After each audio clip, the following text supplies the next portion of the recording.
Welcome back, everyone, to The Deep Dive. I think a lot of people feel drawn to the Old Testament, wanting to explore it, but sometimes it feels a bit daunting to know where to begin. Right. I mean, it's a big book, lots of history, lots of, different kinds of writings in there. And so we thought for this deep dive, we would tackle a truly foundational book, one that's packed with everything from epic battles and miracles to profound questions about faith and obedience. Yep. We're going to dive into the book of Joshua in the Oh, KJV, of course. of course. Yeah. So if you've ever felt that tug to really understand this part of biblical history, but maybe weren't sure where to start, stick with us. We'll break it down step by step. It's a journey, but we'll unpack it together. Exactly. So the book of Joshua, where does it fit in the grand scheme of the Bible? Well, it picks up right where Deuteronomy leaves off. Think about it. After 40 years of wandering in the wilderness, the Israelites are finally on the brink of entering the Promised Land. Oh man, they must have been so ready. Oh, yeah. You can just imagine that sense of anticipation and, probably some anxiety, too. Right, because it wasn't just going to be a walk in the park. Right. Not at all. It was going to be a fight to claim what God had promised them. And that's the heart of the book, isn't it? This theme of how God's people become established in the land. Exactly. It's a story of conquest, of division of land, of the challenges they faced, and ultimately of God's faithfulness to his promises. It sounds intense. Battles, miracles, land division, the whole thing. And of course, as you read it, you can't help but think about some of the ethical considerations, especially when it comes to the accounts of warfare. Oh, absolutely. Those were important questions, and we'll be sure to address them as we go through the book. Okay, good. So let's dive right in. Chapters 1 through 5, we see the Israelites entering the Promised Land. Chapter 1 starts with a bit of a changing of the guard, doesn't it? Moses is gone. Right. Big shoes to fill. And so it begins with God speaking directly to Joshua, Moses' successor. It's a powerful moment, right? Because you have this sense of continuity that God who was with Moses is now with Joshua. Exactly. Joshua 1.5 makes that so clear.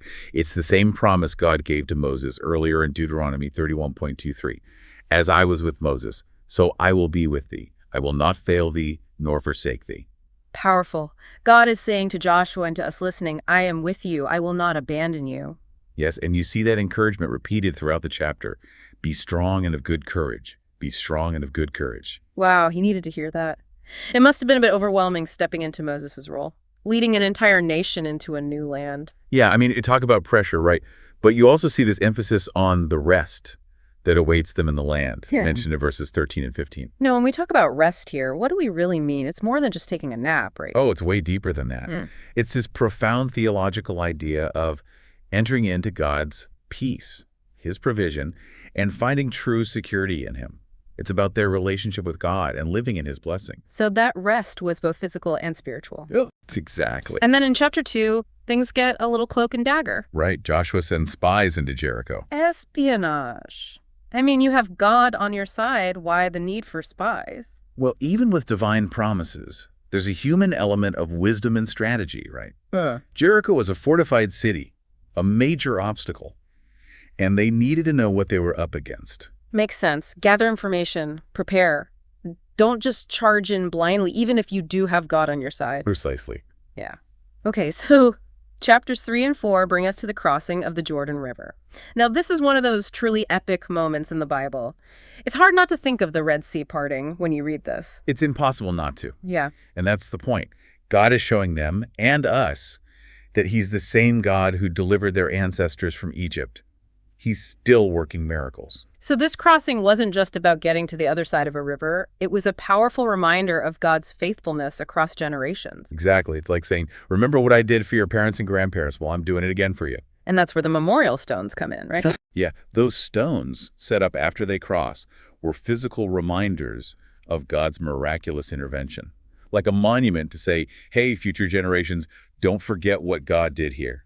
I love that. A visual reminder. Don't forget. Okay, so they're in the land. Now what? Well, chapter 5 takes us to Gilgal, where we see them go through some important rituals, a kind of spiritual cleansing and preparation before they really engage in battle. Yeah, there's the circumcision of all the males born during the wilderness years and the celebration of Passover. Exactly. The circumcision was a sign of the covenant, reaffirming their identity as God's chosen people. And Passover reminded them of God's deliverance from slavery, a powerful symbol as they were about to enter into their freedom in the Promised Land. Makes sense. And then there's something else that happens at Gilgal. The manna stops. Oh, right. For 40 years in the wilderness, God had provided them with manna every day. But now, in the Promised Land, they were to eat from the fruit of the land itself. So it's a new chapter, a new way of experiencing God's provision. Exactly. No more manna from heaven. Now it's time to cultivate the land, to work, to eat from their own harvests. Okay, so they're in the land, they've been consecrated. Now we get to what so many people think of when they hear Joshua, the conquest. Chapters 5 through 12 are all about the battles and victories. Right. And it starts with Jericho. I mean, talk about an epic battle. It's Jericho. You've got to explain this one. Marching around a city blowing trumpets, that doesn't exactly sound like a typical military strategy. It's definitely not a strategy you'd find in any military handbook, but that's what makes it so powerful. It wasn't about military might. It was about obedience to God and faith that God would do what he said he would do. And he did. The walls came tumbling down. He did. But remember, before that battle, Joshua has this amazing encounter with a mysterious figure, the captain of the host of the Lord. Who is that guy? That's a great question. We don't know for sure, but this divine figure appears to Joshua and assures him of God's presence and leadership in the battle. So again, we're reminded that these battles are not just human wars. God is the one orchestrating the victory. Exactly. And there's another important element here, the complete destruction of Jericho. Everything was devoted to God, placed under what's called the ban. That's a tough concept to wrap your head around sometimes, the total destruction of a city and its inhabitants. It is, and it raises a lot of questions about the nature of God and justice. But we have to understand it in its historical context, within the ancient Near East. God's judgment on the Canaanites was directly related to their widespread idolatry and wickedness. So it's not a simple story. There's a lot to unpack there. There is. But the key point for us is that the Israelites were instruments of God's judgment. Yeah. And even in victory, there was a need for absolute obedience to God's commands. Which brings us to chapter 7 and the story of Achan and the failure at Ai. Talk about the consequences of disobedience. Right.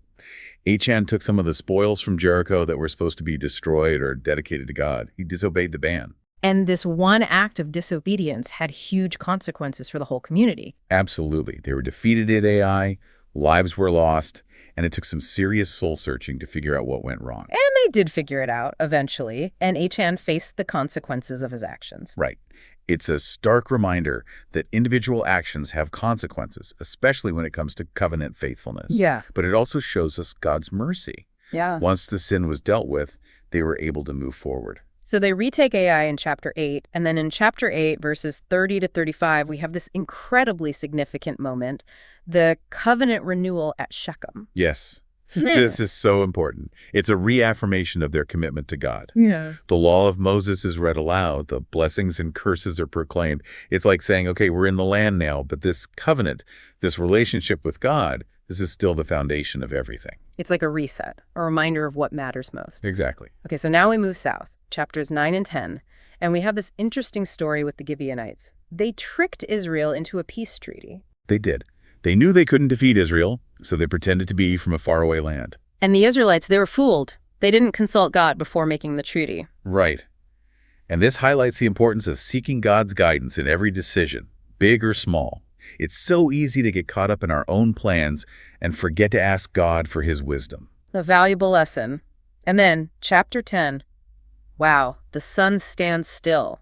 The long day of Joshua, one of the most dramatic stories in the Bible. Joshua, in the middle of this intense battle against 5 Amorite kings, prays for more daylight, and the sun and moon stop in the sky. I get chills just thinking about it. Talk about a demonstration of God's power. Right, it's a clear message. God is in control.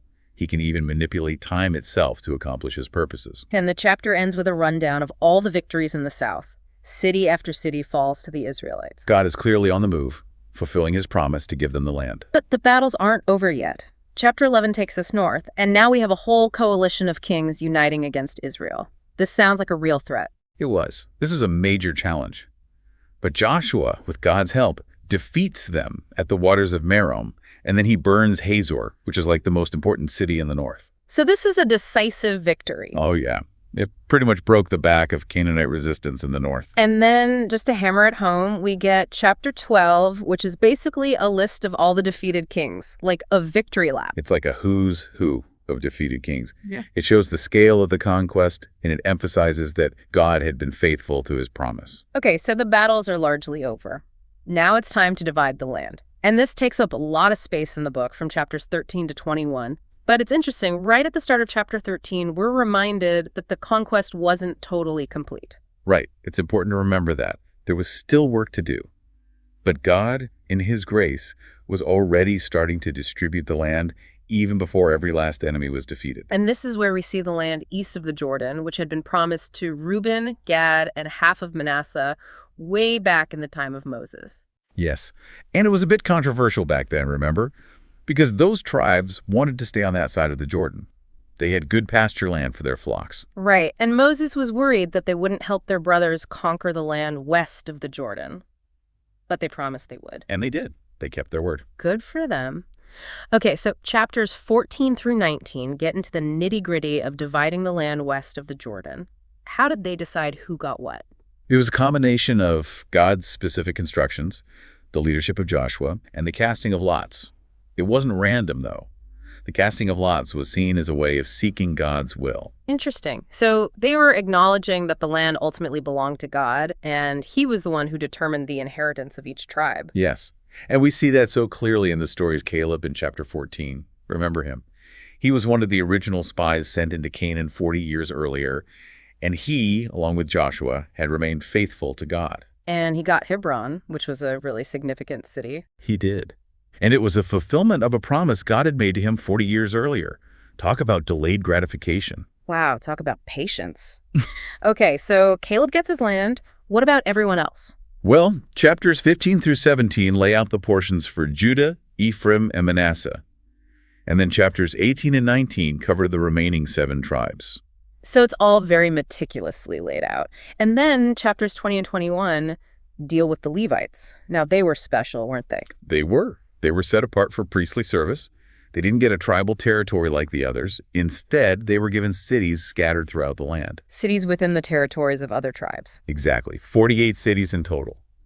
And these cities served as centers for religious instruction and worship. So they were kind of like spiritual hubs throughout the land. Yeah, you could say that. And within those cities, there were 6 designated as cities of refuge. What were those? Well, if someone accidentally killed another person, they could flee to a city of refuge and be protected from revenge. So it was a place of safety, a place of mercy. Exactly. And it shows God's concern for justice and fairness. That's a really interesting detail. Okay, so the land is divided. The people are settling in. We're in the final chapters now, chapters 22 through 24. And it feels like the tone shifts a bit. There's a sense of looking ahead, of warning, of making sure that the people don't forget what God has done for them. Right. Joshua is getting older. He knows his time is coming to an end, and he wants to make sure that the people remain faithful to God. And it starts with a little bit of drama in chapter 22. The tribes east of the Jordan build an altar, and the other tribes think they're starting their own religion. It was a big misunderstanding. The eastern tribes weren't trying to rebel. They built the altar as a replica of the one at the tabernacle in Shiloh. It was meant to be a symbol of their unity with the other tribes, not a sign of separation. So a reminder of the importance of communication and making sure everyone's on the same page. Yeah, and it's a reminder of the importance of unity, especially religious unity. They needed to stay united in their worship of the one true God. And then we get to chapter 23, Joshua's farewell address. It's pretty moving, I think.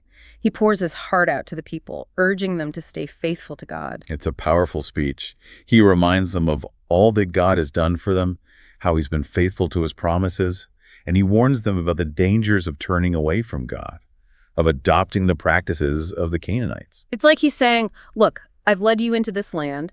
God has given you victory, but don't mess this up. Don't forget who you are and who brought you here. Exactly. And it's a message that's relevant for us today too, right? It's easy to forget God when things are going well. We can get complacent, but we need to remember that our blessings come from him and we need to stay close to him. So true. And then in chapter 24, we have this beautiful moment, the renewal of the covenant at Shechem. It feels like the culmination of everything that's happened in the book. It is. Joshua gives a powerful speech counting God's faithfulness throughout history, from Abraham all the way to that moment. And then he challenges them. Choose you this day whom you will serve. And the people respond, "As for me and my house, we will serve the Lord." Such a powerful declaration. And to solidify that commitment, Joshua sets up a large stone as a witness to their covenant with God. A physical reminder of their promise. I love that. And then the book ends with the deaths of Joshua and Eleazar. It's a fitting end, I think. A passing of the torch to the next generation. Yes, a new era begins, and it will be up to the next generation to carry on the legacy of faith and obedience that Joshua and Eleazar had exemplified. So as we look back at the book of Joshua, what are some of the key takeaways for us today? What do you think? Well, I think it's a story about God's faithfulness, about his power to deliver his people, about the importance of obedience and covenant loyalty.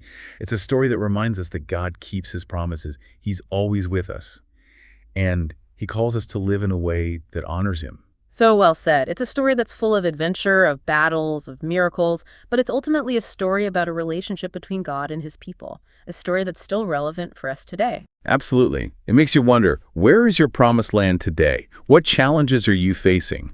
And how can you rely on God's strength and guidance to overcome them? That's a great question for all of us to ponder.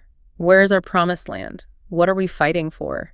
And how can we live in a way that honors God's covenant with us? Get questions. Big questions indeed. Well, we hope this deep dive has encouraged you to explore the book of Joshua for yourself. It's an amazing journey. And it's just one part of the larger story of God's redemption.